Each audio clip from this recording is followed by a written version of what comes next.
Hello and welcome to Who's the Bossk? It's a Star Wars podcast from laughingplace.com. My name is Mike Celestino.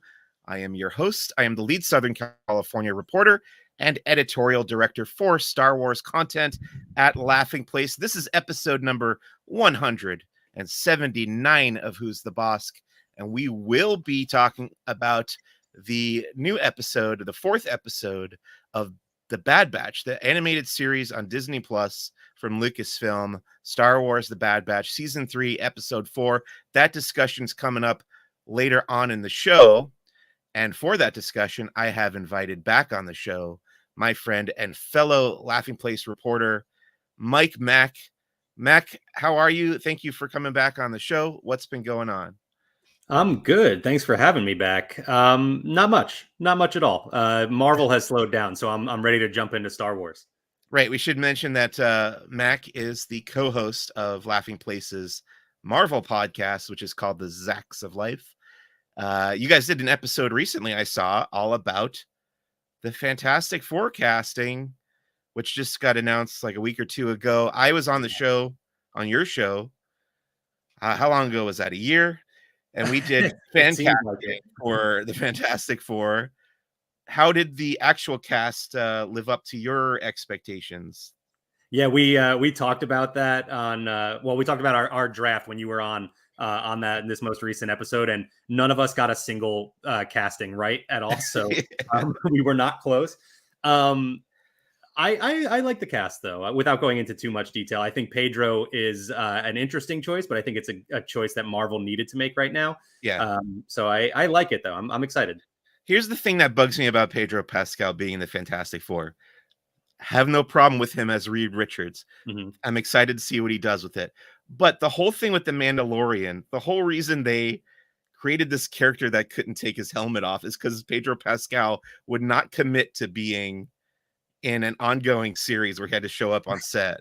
He was like in a play on Broadway, and then he was doing other stuff, Last of Us, whatever. And now when you sign on to be in an MCU, especially Fantastic Four, this is going to be like a multi-picture deal. Boy, it feels like he betrayed me as a Star Wars fan. But I'm sure, we're going to get that Mandalorian movie. I'm sure he's going to show his face there. Let's say hi to Steven from Wyoming. He's going to marry Moana. So congratulations on that. Okay. Mac, you want to make an announcement about the shirt that you're wearing on our live stream here? Put the banner up there. My shirt was provided by Roosevelt's. This is I forget what the name. I think it's just Snips, right? Is the name of this pattern. They have it in a shirt and hoodie. It's awesome. So thank you, Roosevelt. Ahsoka Tano-esque colors, color scheme there. Yeah. Snips from Roosevelt's. Go check them out. Put that back up. And let's get into... Oh, by the way, yes, we are recording live in the Laughing Place YouTube channel. If you want to comment along, we'll be happy to address any questions or concerns you may have. Let's do something called the 5 Star Wars questions. Mac, this is your 4th time on Who's the Bossk. You have appeared in all but one of the seasons so far. So you are up to level 4 of the 5 Star Wars questions. Are you ready for these? I'm as ready as I can be. Honestly, I'm probably just going to keep flip-flopping my decisions anyway. So yeah, let's go. But you did get a chance to look them over, right? Yeah. Okay. So number 1 of the 5 Star Wars questions, level 4, as a siren goes by outside, what is your favorite Star Wars weapon? And if you're selecting a lightsaber or blaster, as most people might, please be specific as to its model or owner. Favorite Star Wars weapon? Yeah, I mean, you got to go with a lightsaber. And I up until recently, I probably would have just said like Vader's lightsaber or something like that. But there's a photo op. I don't know if they're doing this over in Disneyland, but at Disney's Hollywood Studios in Star Wars Galaxy's Edge, they do nighttime photo ops where you can choose your lightsaber and, pose with it. And you get some really awesome photos. And I did that with the Darksaber. And that thing is just awesome to hold. Like the weight of it and everything is just so perfect. It is so cool. So the Darksaber is my answer for that one. The Darksaber is a great choice. Really unique looking weapon in the Star Wars galaxy. Very important weapon in the Star Wars galaxy, as it continues to be in The Mandalorian. It started, I think, in the Clone Wars and made its way through Rebels.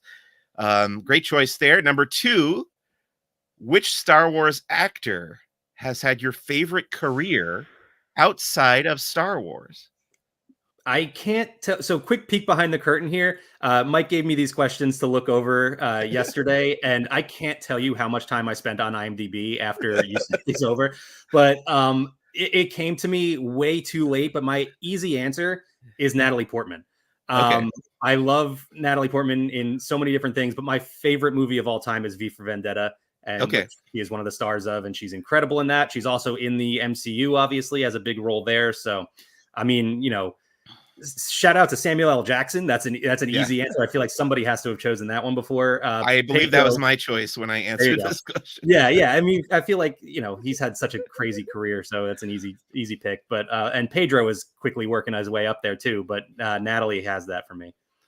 Yeah, I've been a fan of Natalie Portman since The Professional in the early '90s, and she's just done so many great films over the years. Makes really good choices as an actor. She was just in this movie. What was it called? Where she played the actress. Oh gosh, now I'm blanking. It was a I know what you're talking about too.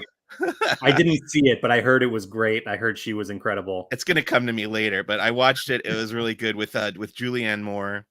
Very good film. Let's see. Number 3.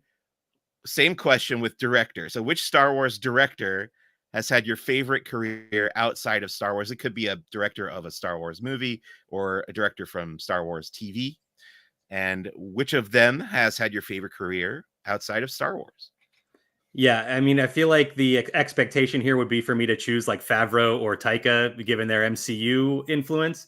But I'm actually going to go with Rian Johnson. Knives Out is one of my favorite movies ever, and Glass Onion was fantastic also.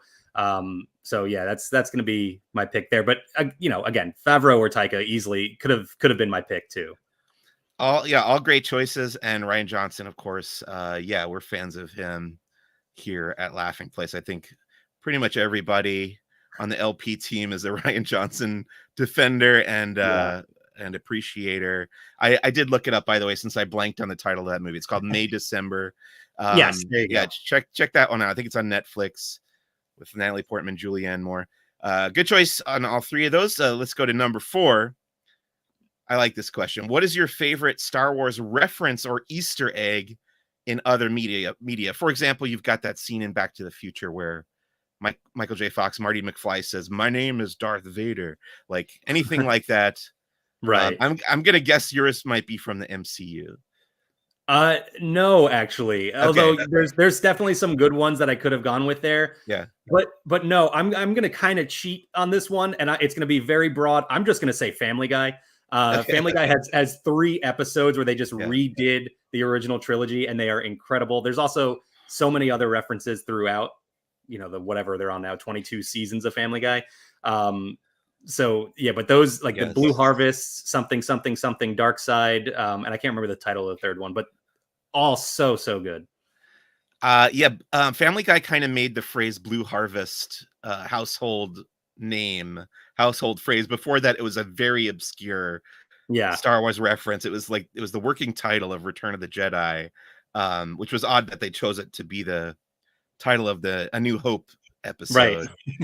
Right. But yeah, those are all very funny. And Seth MacFarlane is just a huge Star Wars fan in general. I always bring this up on this show. I don't know if I've mentioned it to you before, but there's a great interview you can find on YouTube.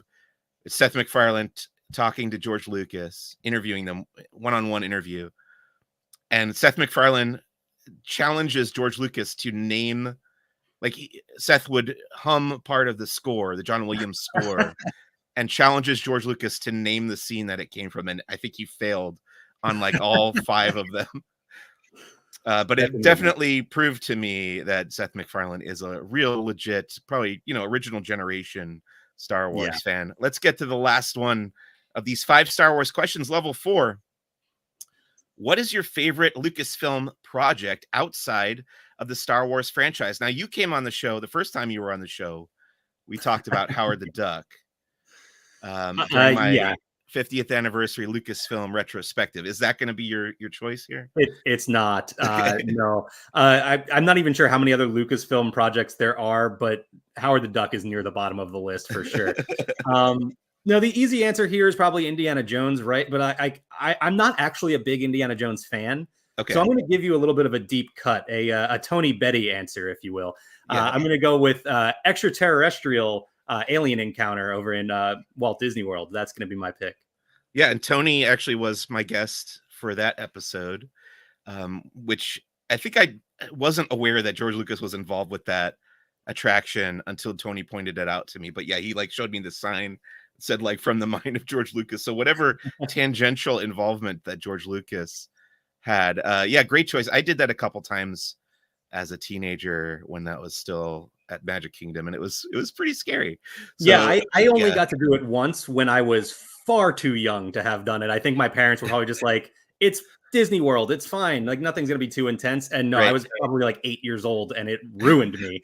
But it was, it still stands out in my memory today. So clearly, it was well done. Yeah, you definitely understand why they transformed that into the Stitch attraction. But it's not still open, right? Stitch's Great Escape. Yeah, it's been closed for a little bit now. I wonder what they'll put in that space eventually.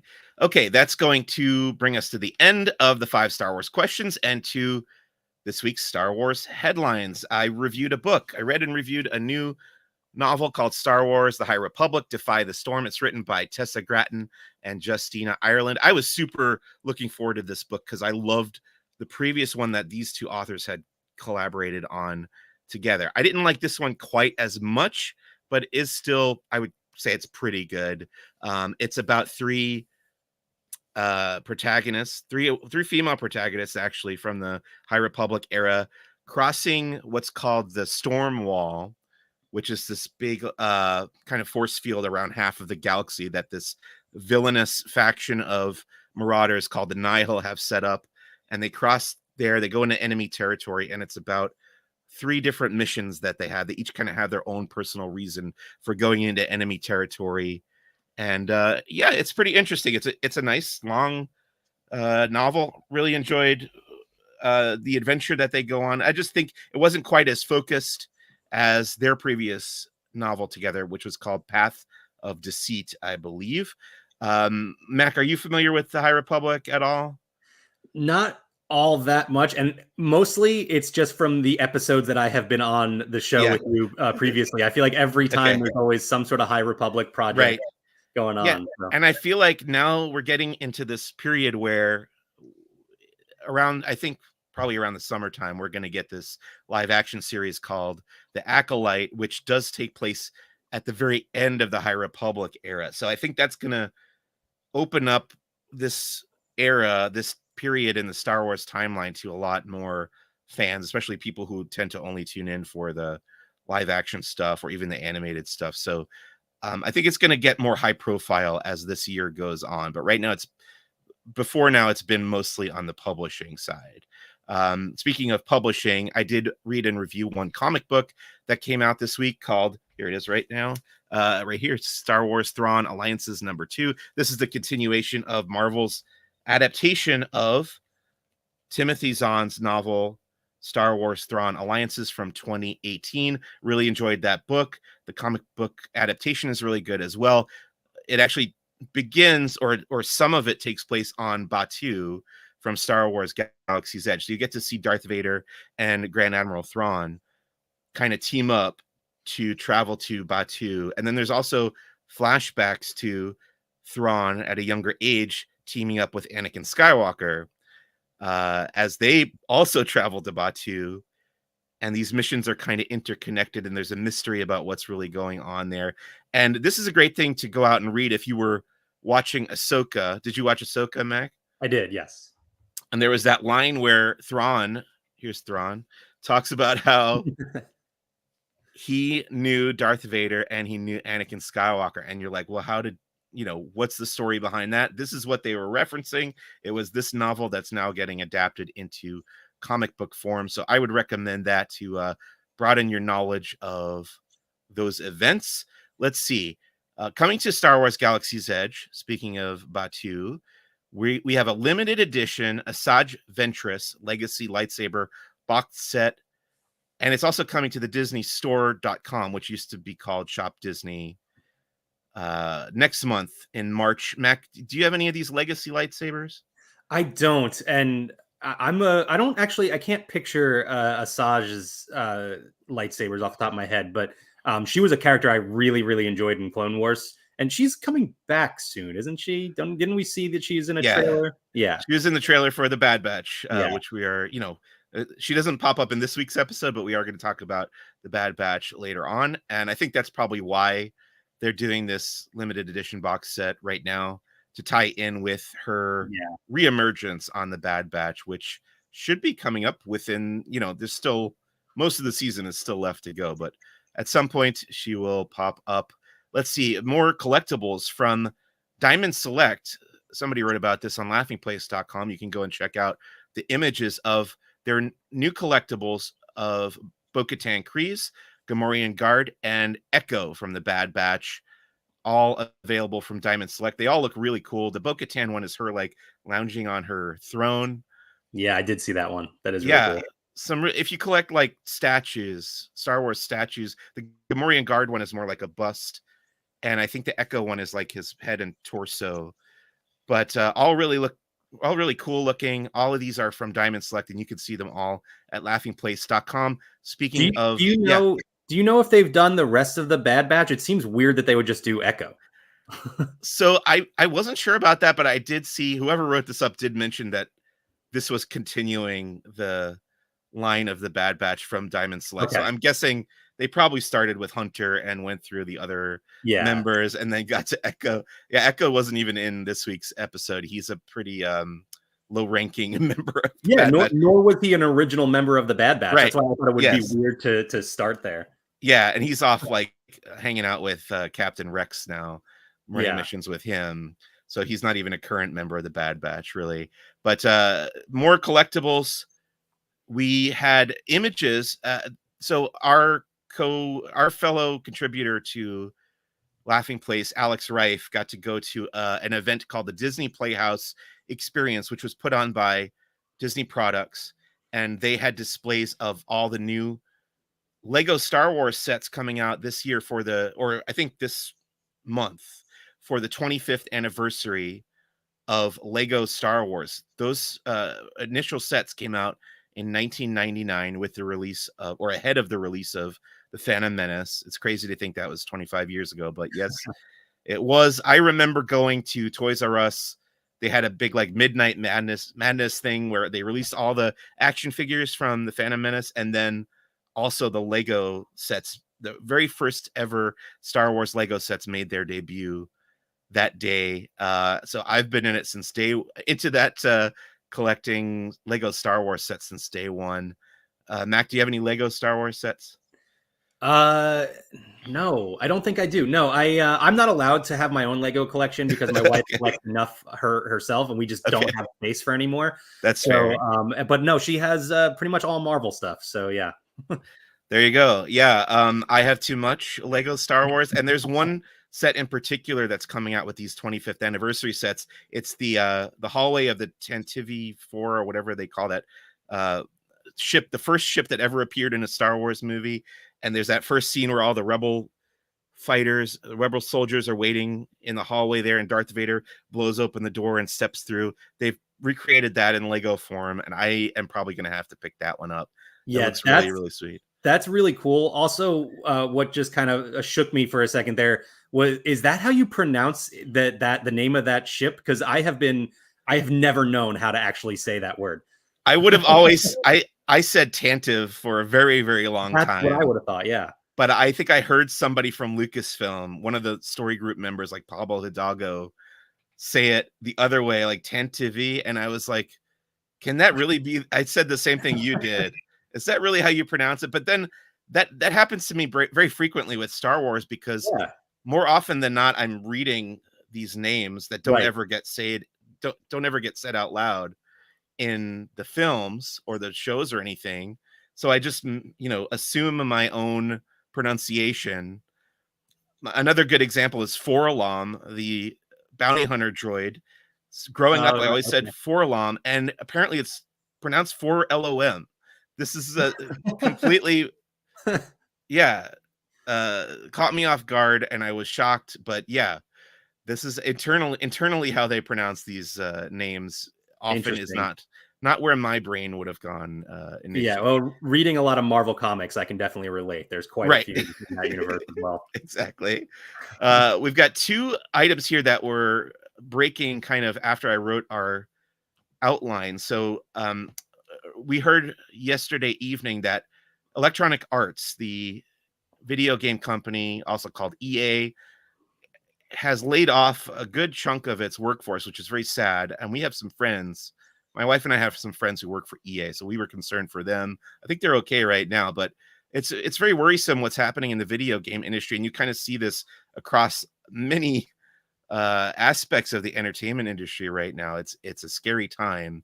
But amid those layoffs, they have also canceled. EA has canceled a Star Wars first-person shooter video game that was in development. We don't know much more detail than that. Mac, do you have any thoughts on this? Is this something that you would have been interested in, or do you know anything more about this story? Well, I did see a rumor, and again, this is just a rumor. There's no, not necessarily any facts behind this, but that it was supposed to be a Mandalorian bounty hunter type of game, Hmm.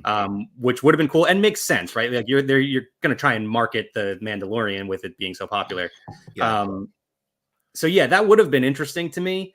That being said, I just a couple days ago finished Spider-Man 2, which came out in October, and I Yeah. have yet to start Star Wars Jedi Survivor. So when I Great. finish that in like 2027, I might have been looking for a new Star Wars game, but that's about it.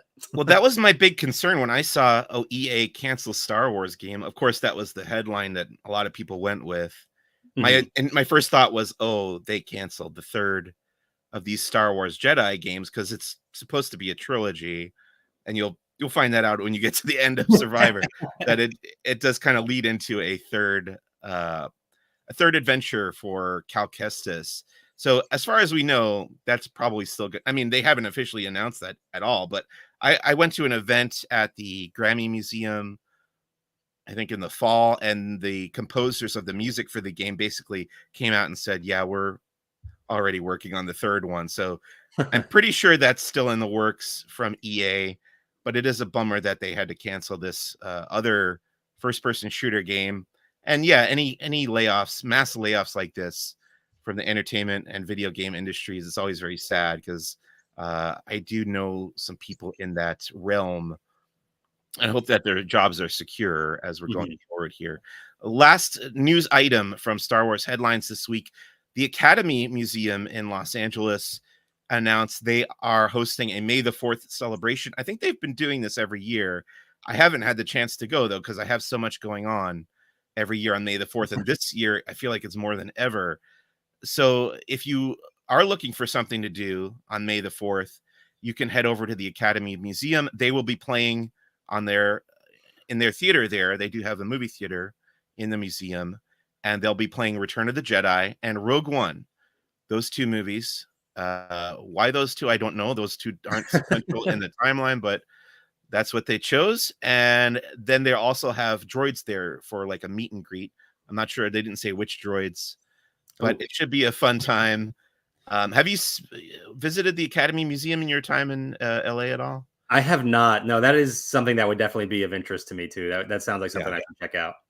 It's pretty neat. I'll actually be there this weekend for an Oscar event. So Cool. I do like the museum. The theater is very, very nice too. So I haven't watched a movie there, but I've seen some shorts, and it's very nice, very new, and it's state of the art as far as like the tech goes, and the presentation is always top notch. So I would recommend checking that out. Again, if you're looking for something to do on May the 4th, that's a good option. You can go and get those tickets on the Academy Museum website, and there's more information at laughingplace.com. That's the end of Star Wars headlines for this week.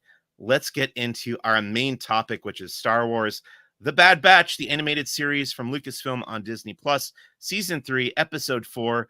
The title is A Different Approach.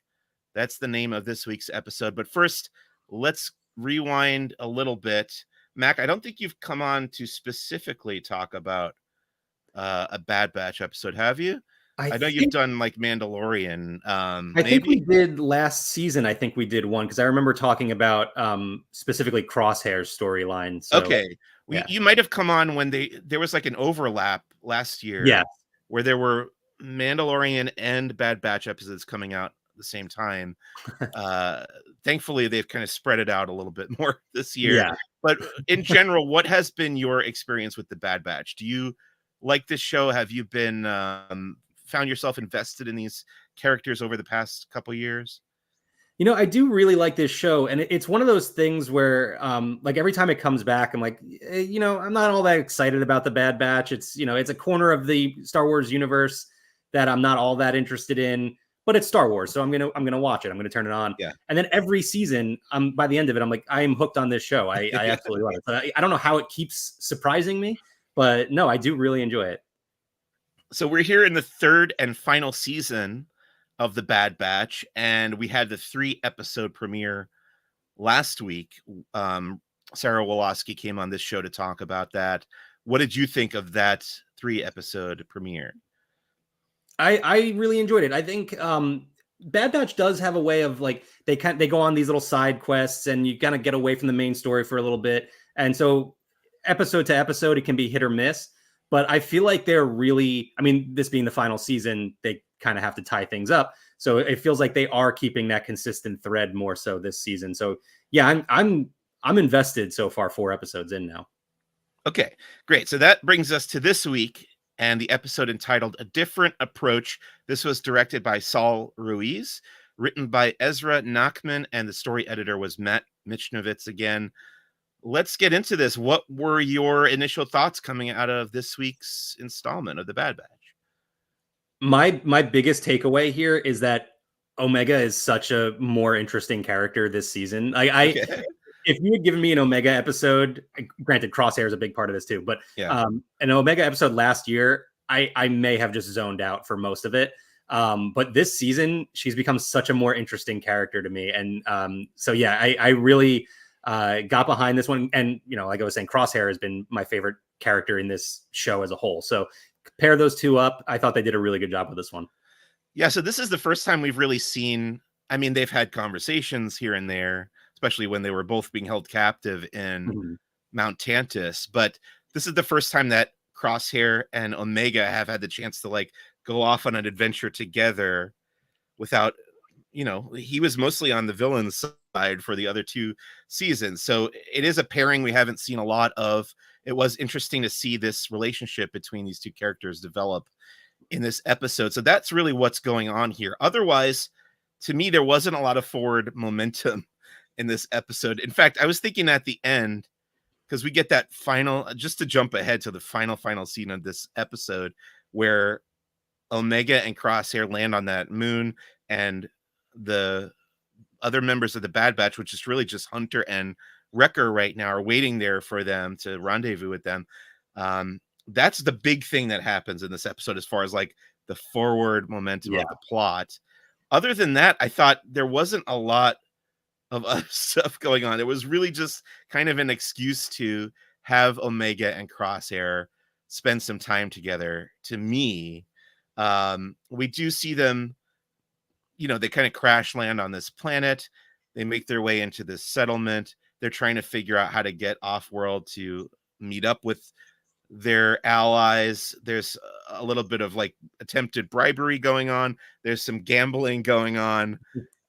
They meet up with a new villainous Imperial officer. His name is Captain Man. Interestingly, he was voiced by the actor Harry Lloyd, who was in a movie called The Theory of Everything. I knew him from Game of Thrones. He was in season 1 of Game of Thrones. He played a character called Viserys Targaryen. He's the guy who Jason Momoa dumps the gold onto his head, and he gets the golden crown. Wow. And he plays like such a sleaze in that show, and kind of carries over here. What did you think of this character, Captain Man? Yeah, he was perfect. He was exactly what you needed him to be, right? Like just like that that Imperial officer that you just easily hate, like the guy on the power trip. So I think you did a great job with that. Yeah, absolutely. They also have along with them Omega and Crosshair have taken this Lurka Hound is the name of this creature that Omega has named Bacher after the Bad Batch, of course. And this is kind of her new little animal familiar or sidekick, I guess. Are you a fan of them? Do you think it was a good idea for them to take Batcher along with them? Are you enjoying that part of the story? No, definitely not. Also, I am just now learning that her name, the name is Batcher, because the way Omega says it, it's like betcha, and I'm like, yeah, like you betcha. Yeah. So, but no, I thought, like it would have made sense if like Batcher like saved them and got them off of the planet and then ran off to live in the wilderness there. Now you've got this this barking liability with you everywhere you go on these missions. Yeah. So but it is, it's another fun character to throw in there for comedic purposes and things like that when Wrecker's not around. And the last act of this episode is all about saving Batcher again, because Captain Man makes off with Batcher after he loses. I don't think that was Sabak. I was going to ask you that because it looked like a different game and I wasn't sure what was going on there. I'm pretty sure it wasn't Sabak. I also don't think it was Pazak, which is another in-universe Star Wars card game that was introduced in the Old Republic. Maybe it was Pazak. I don't know. I think they were just playing Disney Lorcana, I think is what they were doing. This is Lorcana, exactly. Have they had any Star Wars characters show up in Lorcana yet? That's when I'll start getting into Lorcana. That's a good point. But yeah, this Bacher Hound is really a liability because it keeps getting in the way of their progress. But I just thought a lot of kind of wheel spinning going on here in this episode. As a kind of standalone episode, I guess it was entertaining enough. I do want to talk about this one line because you mentioned that you took a while to warm up to Omega as a character. And there was one line in this episode that maybe the first time I watched it, I was like pulling my hair out because they crash land on this new planet that I don't think we've seen before. And I don't think they even named it. Yeah, I don't think they did. Right. And the first thing that Omega says when they like crawl out of the wreckage of the ship is like, when are we gonna go back and save the other clones? Like, I was like, what do you care? We just escaped from there. Like, I get they want to make her seem like the most positive, optimistic character. Yeah. And it's in contrast to Crosshair, who's a very grumpy, negative character. But all I could think was, how could you possibly be thinking about going back to Mount Tantus as soon as you just escaped from there? When I rewatched the episode this morning, though, in preparation for our discussion, I kind of understood why they put that line in there, is because we as an audience are going to wonder later on when they've reunited with the other members of the Bad Batch, we're going to wonder, like, why don't they all just go back to Mount Tantus and rescue the other clones from there? Right. And, historically, they haven't known where to find this base. So Omega was saying, like, we have to take the location of Mount Tantus out of the navigation systems of the ship, so we have it for the future. I kind of understood. I don't know. Did you find that frustrating as well? Yeah, I mean, yeah, but it also, I think they needed to establish this contrast. And granted, those of us who have watched the whole series are very much invested. We know the characters, but you need to establish this contrast for maybe somebody who's just picking up this episode of this is what, the motivations are of Omega versus this Crosshair immediately shutting that down and be like, we're in it for ourselves now. So I like kind of getting it out of the way, but you're right. I mean, it is kind of a ridiculous line to immediately be like, let's go back. Right. But I think there was some motivations there. Right. Crosshair is like the realist of this pairing. Yeah. He's like, no, we have other priorities right now. And then later on the episode, there's that moment where Omega is like, no, we got to go and rescue Bacher again from Captain Man. And Crosshair's like, no, we gotta leave. Right. And he changes his mind, of course, and joins her, and they have this climactic battle in that shipping yard where for what they never say why there's like all these containers filled with other creatures. Right? Yeah, I don't. Starting the first Imperial Zoo, I guess. I don't know what's going on there. Well, like Captain Man mentions that there's some law against pets or Yeah, something on the planet, but does that mean like they've gathered up all the people's pets? Because there's like in some of these cages, there's dinosaurs that look like the Gallimimus from yeah. Jurassic Park. Did you get a sense of that? I think they may have actually even used raptor noises at some points in Yeah. this too. There was a moment in last week's one of the episodes last week that reminded me of Jurassic Park 2. I think they are pulling from a lot of Yeah. movie scenes in this show. And then one of the kind of like final moments of Captain Man is one of the big containers opens up, and I think the tentacles of what I'm assuming was a Rathtar. That was my guess too. I'm glad you yeah. just confirmed that for me then. Reach out and grab him and drag him in. And this is kind of like the raptor cage scene at the beginning of Jurassic Park. Right. Yes, that's exactly what I was thinking. Yeah. So a lot of Jurassic Park going on here.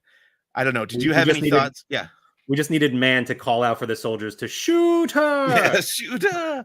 Right. Instead, he just kind of like he grabs at the doors as he's being pulled into the container, and they close behind him, and it's just we're assuming that was the end of him because we know that Rathtars are pretty dangerous. What did you think of the action in this sequence? Because this is kind of the big like climactic finale of this episode. Did you enjoy the action as it was choreographed here?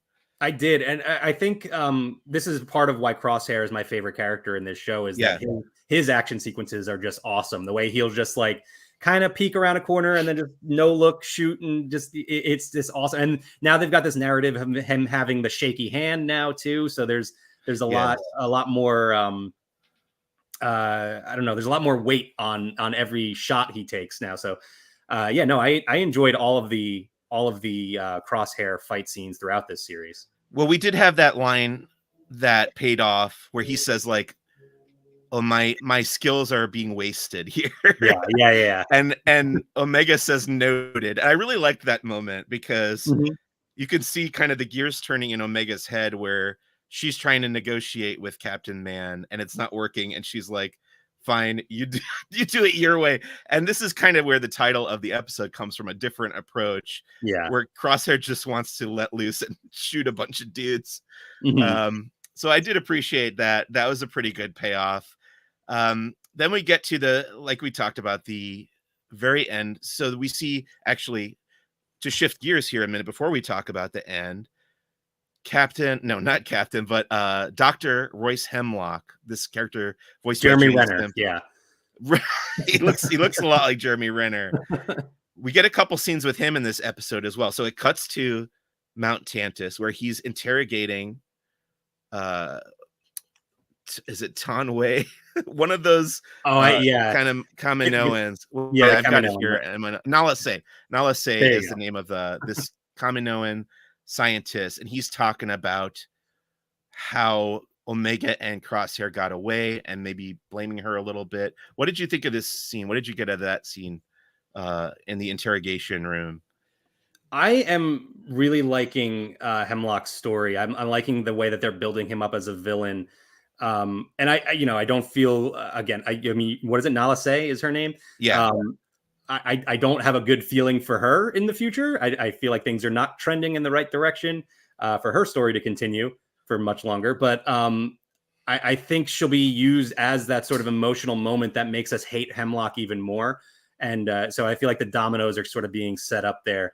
But yeah, I'm really liking what they're doing with him as the villain, especially. I mean, we don't need to go into it in too much detail because I'm sure you've talked about this with previous episodes, but the whole Project Necromancer stuff, that is what's really selling me on this season right now. Yeah, that is definitely the most interesting kind of subplot going on. And I also am really digging Dr. Hemlock as the kind of like big bad of this season. He was introduced late last season, but clearly he's going to be the main villain going forward here as the series wraps up in season 3.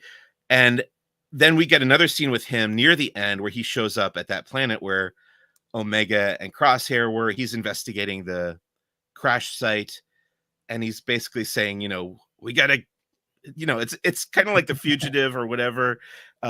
It's this whole season's going to be one big chase where Hemlock is going after the Bad Batch, obviously, which that kind of frustrated me. And I'm glad that this episode didn't end there, because if it had ended with that scene, it would have just been the same ending as last week. Like, Yeah. it's him saying, "Oh, we got to get Omega." So thankfully, we get that extra scene where they do reunite with the other members of the Bad Batch. And we are left with this question of, like, how are Hunter and Wrecker going to react to being reunited with Crosshair, who has kind of had this, what you would call in professional wrestling, a face turn, a change of heart. He's kind of back on the good guy's side now, although he's still got the same grouchy personality. I don't know, Mac, what do you think is going to happen between these characters in the coming weeks? Well, even before that, I want to say in the lead up to this final scene here, like I was saying, I don't find myself totally emotionally invested in these characters necessarily. It's more just the story of the show as a whole. But the way the music was swelling and knowing that these characters are going to be reunited, and it hasn't been that long, so maybe if they had stretched it out a little bit longer, it might have been more impactful. But I felt myself like, is this show actually going to make me cry right now? Am I going to tear up a little bit at this? And then, Omega comes out, and then Wrecker pops out and immediately just goes, "Well, there's a sight," and just completely ruins the emotion of the moment. But I thought it was really well done. I thought the music was great in that scene. And then, of course, you get the Crosshair reveal too, which was sort of the big crux of that scene. Oh, having technical difficulties right now.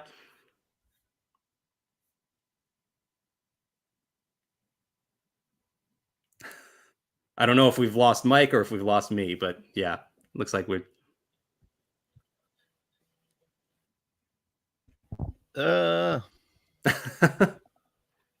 I can hear you now, I think. Okay. Am I back? Yes. Yeah, we're good now. Nope, now it froze again. I just had a little Well. Yeah, hiccup.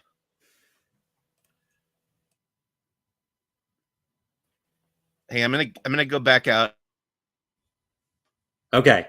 Well, I will mention then I wanted to back things up a little bit too, and I will just sort of awkwardly monologue about one of my favorite, or a couple of my favorite parts of this episode too, where we were talking about Omega wanted to go save Bacher, and Crosshair saying he wasn't going to, and starts to walk away, but then has that pause, that classic just sigh, and then go back into continue that quote unquote face turn, as Mike called it. So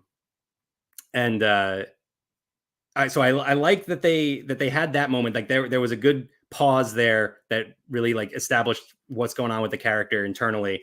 But then also later on, I like that they, again, as Mike mentioned, Omega didn't, she was sticking to her plan. Everything was the hero route and doesn't want to hurt anybody.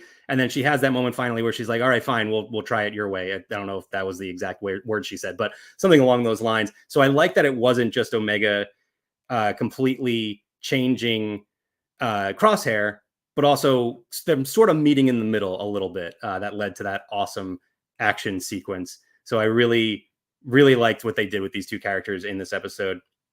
And then with that final scene, like I was saying, I found myself more emotional than I expected up until Wrecker showing up and, more or less wrecking that, I guess, which is what he does. So that's fair.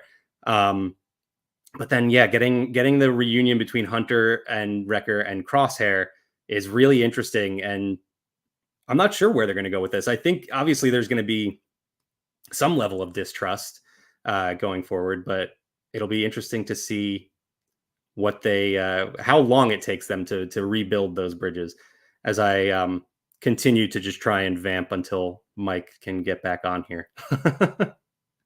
We are live, by the way. If anybody has any questions about Star Wars: The Bad Batch, I am not the Star Wars expert, but I will do my best to try and answer them.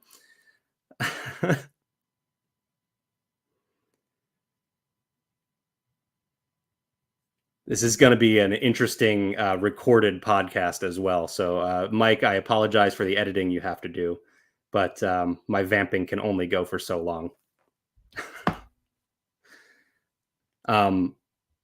It's definitely going to be interesting to see what those characters. And as Mike was saying too, them now knowing the location of the base where Project Necromancer is happening, and that to me again is the most interesting part of this show at this point. It'll be. There's a lot of episodes left too, because this is only episode 4. I believe there's 11 more, 12 more, something like that. So there's a lot of episodes to go, and now they know where they have to be. So it's kind of an interesting setup now. We have a lot of time. And this is where, I mentioned earlier too, that there's a lot of sort of side quests in Bad Batch that kind of eat up some time, fill some episodes here and there. So I'm sure we'll be final season. We're going to be reunited with some older characters from previous seasons. And I'm sure they'll find ways to, again, create those sort of side quests. I would love to get an episode a la The Mandalorian where it's more focused on the villains and we just get to see what's going on with Project Necromancer, get a full Hemlock episode, maybe a Malisay episode.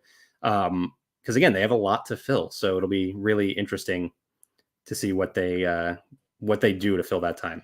Hey, Mike, I managed to vamp until you got back. Sorry about that. Yeah, my internet was down for a minute there, but I think I am good now. Can you still hear me? Yeah, we're good. Looks like everything's up and running. Okay, let's there's a comment here. What's the deal with the new Rey movie? Let's address that in the middle here. Well, we have heard that it's coming. I think that's going to be the second Star Wars movie from now. There's going to be a Mandalorian movie first. It's called The Mandalorian and Grogu, directed by Jon Favreau, and then we'll get the Rey New Jedi Order. I think is roughly the working title. After that, and then Faith Elizabeth said, "Oh, same commenter. Why are people upset? Just in general, or about the Rey movie?" I was upset because my internet went down. But let's get back into the Bad Batch. Thank you, Mac. I'll do some editing. Yeah, you're probably going to have to a little bit of editing magic there. See. I mean, you said you did some vamping, so maybe we'll keep that in. But let's pick up where we left off. I think we were talking about the ending of the show. Did you have anything else that you wanted to say about that, or you pretty much got through it? No, yeah. I mean, I think we left off with me saying, or starting to say, it'll be interesting to see how they rebuild these bridges between these characters, because obviously there's going to be a level of distrust. Also, as what part of my vamping here was, there's 11 episodes left in this season? 11 more. And I think the finale is going to be like double length, but that's included in those 11. Yeah. So with the Bad Batch now being reunited and knowing the base of Hemlock and what's going on there, how do you think they're going to fill these 11 episodes? I don't know. Well, the interesting thing to me is last year they sent out all the episodes except the finale for critics to watch beforehand. This year, they've only sent out the first 8. So the first half basically of the season. I'm anticipating there being some big stuff happening in those final 7 or 8 episodes, because they didn't want to show them to anybody. That means they don't want the spoilers to get out there usually. That's my guess. I think these first 8 are going to be about kind of getting the batch back together. And making sure everybody's happy before they enact that big final half of the season, whatever the final confrontation with Hemlock. There's the question of, I mean, I have only seen up to where we are right now, because I didn't get the screeners until late, didn't have enough time to watch them all. But I don't know. The other big question I have about this season is Tech dead? Do you think Tech is dead? I think I saw you mention this on social media somewhere. Yeah. And don't take this the wrong way, Star Wars fans, but I hope so. I hope so too. I agree with you with your take on social media. Like at sometimes it just needs to stick, because otherwise you lose. And as a Marvel fan, I'm very familiar with this problem. But you lose the impact of a character's on-screen death if they just keep coming back. So I hope that is the case. I was actually going to ask you too, what character of any of them, what character do you think could have that tech impact now if they were to kill off a character, if there's a big impactful moment late in this season? Who do you think is really going to tug at the heartstrings of the viewers? Oh, I mean, the big one, if they killed him off, that I think everybody would be really bummed about, is Wrecker, because he's such a big teddy bear, oh boy, would they kill any of the other members before the end?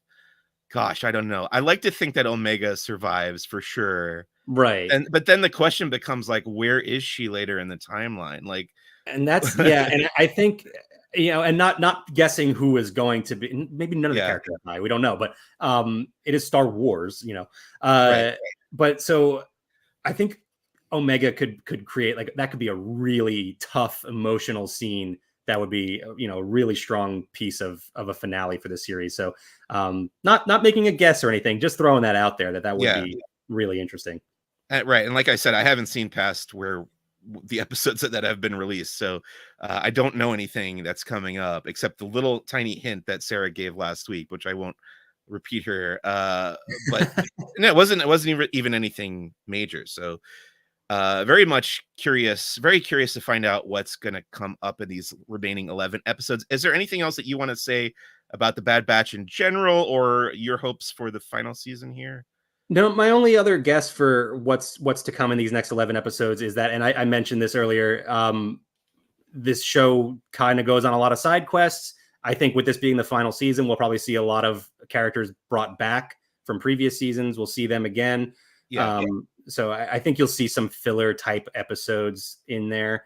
Right. But yeah, I'm even more excited for the big finale of this show.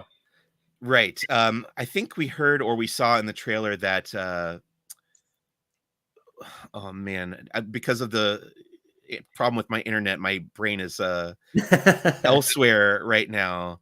But Fennec Shand is the character that I was trying to think of. I believe she's going to be back as well, which is exciting. That Ming-Na Wen will be rejoining the cast cool. For a guest appearance. So looking forward to that. The other big question I wanted to ask you, this was actually on my outline for last week and we never got to it, but I was curious why, and if you have any thoughts on this, why Disney Plus isn't doing this thing that they started doing with, like, Ahsoka. I think they did it for one of the Marvel shows too, Loki, wasn't it? Yeah. Where the episodes were coming out instead of midnight Pacific time, they were doing it at 6 p.m. Pacific to kind of give people a chance to watch it that evening, instead of having, if you want to see it immediately, you got to get up at midnight or 3 a.m. Eastern time. Otherwise, you just watch it immediately as soon as you get up the next morning or whatever. But I don't know. I was hoping they would stick with that strategy of the 6 p.m. Pacific release instead of midnight. I don't know. Do you have any thoughts on this, Mac? Why they haven't done that for the Bad Batch? My only guess would be, and correct me if I'm wrong, but I don't think they've done this with an animated series. Right? So my guess is just that they don't look at Bad Batch as such a huge draw like a Loki or Ahsoka or something like that. Now, maybe it would be more of a draw if you dropped it at that time and you would have a bigger audience on the time of release. And I do hope that Disney Plus sticks to that going forward with some of the big shows, because I really, I don't enjoy watching Secret Invasion at 6 a.m. So I would much rather watch it at night. So I hope they kind of stick to that going forward. We'll see, actually, because we're not that far off from a big Marvel animated release with X-Men 97 coming up. So maybe that will be the test with an animated series. I don't know. Well, that's going to be interesting to see. Well, they've been experimenting with some different strategies for releasing some of the Marvel stuff, like Echo, which is a live action series. How did that come out? Was that all at once? Yeah, Echo was really unique in a lot of different ways, because it was all at once. They dropped all the episodes at once, both on Disney Plus and on Hulu. And it was the first TVMA rating. So it's kind of hard to judge they were like, it's like an experiment with way too many variables. It's just kind of hard to take any information away from that. So yeah, it's definitely gonna be interesting to see once we do get another live action Marvel or Star Wars series, whatever is next on the schedule. There's nothing Star Wars live action. Oh yeah. Acolyte is probably going to be the next one. I think that'll be ahead of Agatha for Marvel. So yeah, so I guess we'll see with that one. And how did the What If season 2 was all at once as well, right? No, they did daily release with What If daily, right? Which was another interesting test. But again, that was released, at.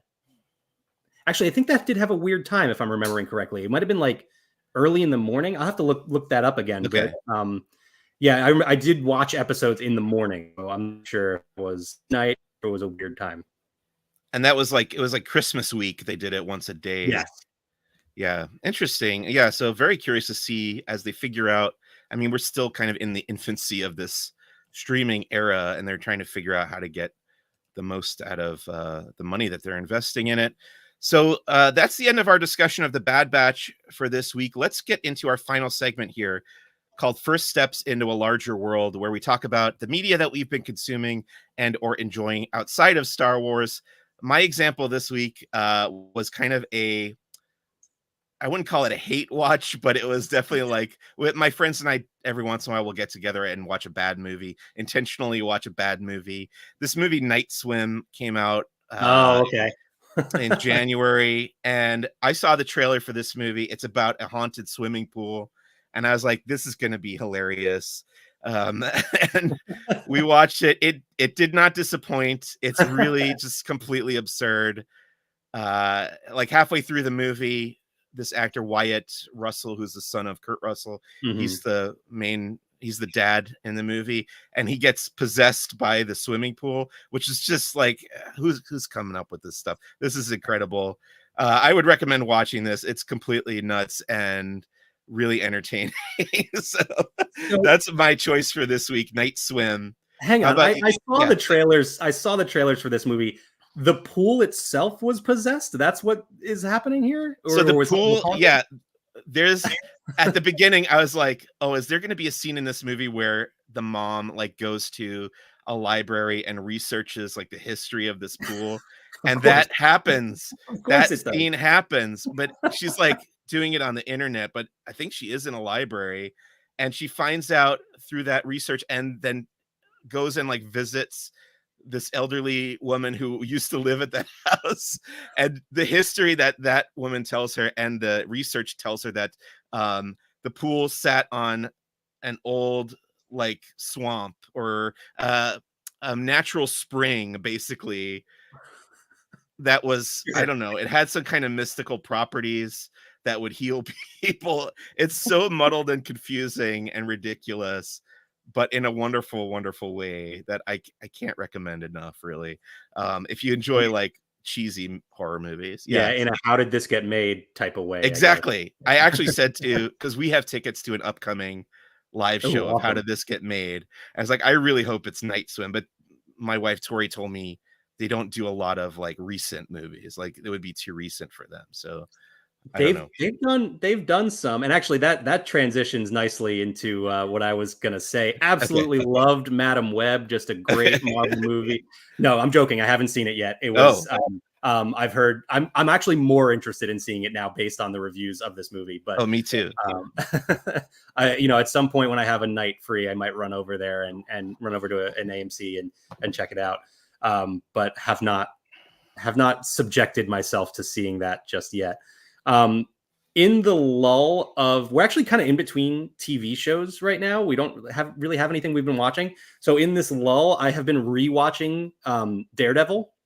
The Marvel Netflix series that is now on Disney Plus. I remember really liking it, but man, was that show good. I just finished season 2 where John Bernthal showed up as the Punisher, and you have Elektra and the Hand and all of this awesome stuff. That show was just so good and got me really, really excited for Daredevil Born Again, which, is still shooting and then reshooting, and we're still a ways off from that one, but definitely excited for that. And I will say we are planning to start FX and Hulu's Shogun, which I think debuted last night, I believe.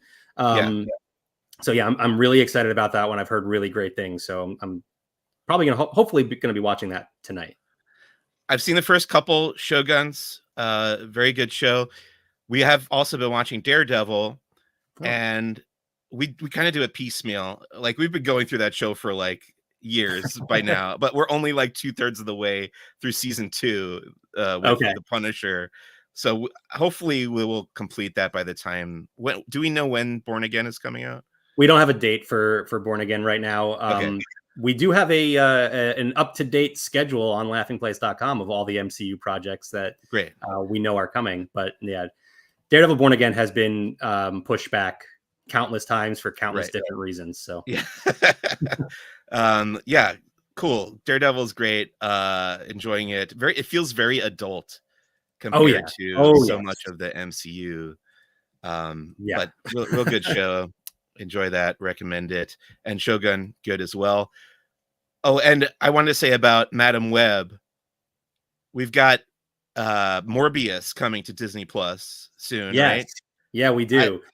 That was actually one that was one that came to mind when you said, how did this get made not doing recent movies? They did that one maybe 3 months after it hit the theater. Like, they jumped on it quickly. So Night Swim is a possibility. But I kind of want to wait until Madam Web is available on streaming or on demand or whatever, and do like a Morbius Madam Web double feature. I think that might be in the works, because that might be the reason we bring back the LP movie club. Very excited. Everything I've heard about Madam Web sounds amazing as a fan of cheesy bad movies. So looking forward to that. That's gonna wrap up this week's episode of Who's the Boss. Let's address these last 2 comments here. Not Marvel or Star Wars related, but Christian Sanchez wanted to know, did you hear about the late update for Princess and the Frog? Do you know what he might be referring to there? Now, we have been following the progress of this construction, that the transformation of Splash Mountain into Princess and the Frog, both here in Southern California at Disneyland, and then down there where you are, Mac, and Orlando at Magic Kingdom. Do you know? I don't know what updates might. All I can think is, didn't we get a look at an animatronic somewhat recently? I think very briefly, nothing too detailed, but yeah, I'm excited for that. It looks the construction looks beautiful, so I'm looking forward to it. Yeah, I hope that they have committed to making it like true e-ticket, all, because there's my big concern with this project is there's so much space. Like, if you ride Splash Mountain, there's so much space filled with little details and animatronics, and it's just jam-packed, and I'm just worried that they're not going to fill all that space with stuff to look at. So it's a nice long ride, and I hope that they do it justice, I guess, is my desire. And then lastly, what's your favorite Disneyland parade? I know people don't, for whatever reason, people in our community don't like the Main Street Electrical Parade anymore. They've grown and they roll their eyes when they bring it back, but I still like that one. I still get a kick out of that one. That's my choice. How about you? Yeah, I've actually never seen a parade at Disneyland. So by default, I guess my answer would have to be Main Street Electrical Parade, but in Magic Kingdom. But from based off videos, Paint the Night looked awesome. I wish I got that's a good one. I would like to see that come back. I'm surprised that hasn't come back. Yeah, I'm surprised we haven't gotten a parade back here in Magic Kingdom in I don't know how many years at this point. Right. Okay. Let's see. Thank you to Mike Mack is his full name. I confuse myself sometimes. You write for laughingplace.com. You host the Zzzax of Life Marvel podcast. Where else do you want to send people? Do you want people to follow you on social media or anything, or otherwise just send them to Laughing Place? Follows at Zzzax of Life Pod on X. We don't do a whole lot there, but that's where you can vote for our drafts, because we had to add a layer of ridiculousness to our podcast. We stole the 80s sitcom themed show name, but then we kind of added some nonsense onto the end of it. I was honored. I was honored when you stole the name, really, honestly. I was just happy to find a character that worked. So deep dive for Zzzax. But yeah, Zzzax of Life Pod on X. And you can listen to the podcast wherever you're listening to this one. It's in all the same places. Great. I also have another podcast now called Pop Culture Explorers Club. It's not affiliated with Laughing Place, but I have been plugging it here. Come hell or high water on Who's the Bossk. Sorry out there, anybody who's upset about that. But this week you can go and listen to our Dune episode. We talked about Dune in anticipation of the new Dune Part 2 movie coming to theaters tonight. We're going to go see it at the Chinese Theater in Hollywood, a very famous movie theater that you guys have the replica of down there. Yeah, at the Hollywood studios. That's called Pop Culture Explorers Club. Yeah, Mac. Not to spoil your episode or anything, but can I just get your general thoughts on Dune? I haven't seen it, and I've heard a lot of conversation about it recently. The new one's real good. We also talked. Actually, most of the episode is about the original Dune movie from 1984, directed by David Lynch, which I kind of watched them back to back. And the 84 one has a lot to talk about. I will say, like, the visual effects are awesome. The production design is awesome. The movie itself is just like a mess, though. Like, you could tell a lot got cut out. A lot was like rearranged. And I don't know whose decision it was, but that movie, the 1984 version, has this internal, like, all the characters have internal monologues that you can hear. Like, it'll cut to a character and you can hear their thoughts, and it's not because they're psychic or anything. You just hear what the characters are thinking, and it's something that you don't ever see in a lot of movies. I think somebody thought it would make the story more clear, but it just comes across as really bizarre, but worth watching for sure. Both versions, I would say. And then we talked about the novels, which I haven't read, but our guest, my friend John, came on and talked about the novels. It's all about Dune on Pop Culture Explorers Club this week. Next week on Who's the Bossk, we'll have 2 episodes, actually. Mike and David Movie Club is always the 10th episode, every 10th episode, and we're doing a Frank Oz tribute this week. It's going to be Little Shop of Horrors and Death at a Funeral, a double header of Frank Oz movies we're going to be talking about in the next episode of Who's the Bossk, and then we'll be back for Bad Batch Season 3, Episode 5 right after that. That's it for this week's episode of Who's the Bossk. Thank you so much for listening. My name is Mike Celestino. You can find me on Instagram at Who's the Bossk Pod. And as always, please visit laughingplace.com for all your Disney news and opinions. Thanks so much out there if you're watching live or if you're listening later on. Have a great one. See you next time. Bye.